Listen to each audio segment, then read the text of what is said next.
Aloha everyone. I wanted to talk a little bit about leverage on the paddle handle and why you need it. Typically when you think of a lever, you're using it to pry something up. You might have a rock in the ground and you have a fulcrum point on your lever. If I use this as something like a shovel and I'm trying to pry it up, part of the ground acts as a fulcrum point. And you have the longer lever arm you have above that fulcrum point, the easier it is to pry that rock out of the ground because you develop more force from that lever arm. The longer your lever arm is above the fulcrum point, the better your leverage, or the less force you have to use to pry it out of the ground. In paddling, we are not prying up anything or prying anything, but we do use leverage during the stroke. When our paddle goes into the water at the catch position and we begin applying power, and I'm going to show you this just using one hand on the paddle, and that's my bottom hand. And my bottom hand acts as the fulcrum point. And when I apply power, if I don't have my top hand on the T-handle, what happens? I apply power and the handle moves backwards. Our bottom hand acts as the fulcrum point of a lever. We want to prevent the T-handle from moving backwards as we apply power in our stroke.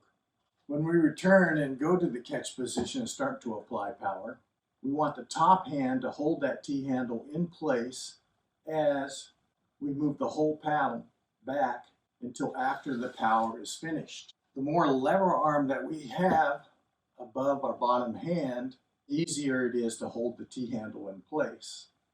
If I were to shorten that lever by grabbing it up towards the T-handle, then it's harder to hold that in place as I come back.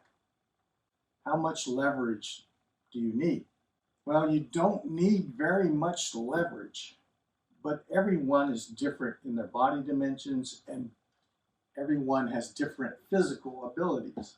Now, granted, over a 12-mile paddle, all that energy used builds up. So the less energy you need to hold that in place, the better off you are in the overall paddle. Now, some people are very strong and don't need much leverage. And some people are very weak and need a lot of leverage.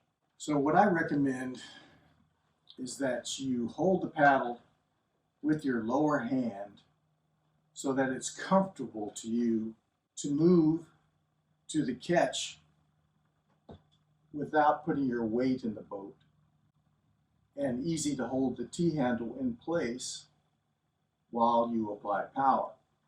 Don't grab the paddle with your lower hand in such a manner that it forces you into an awkward position, such that if you grab it very low, it forces you to bend down so far that you put your weight into the boat and begin bouncing the boat. I hope this helps you understand how leverage is used while paddling and how to position your lower hand. Thank you for watching. Aloha.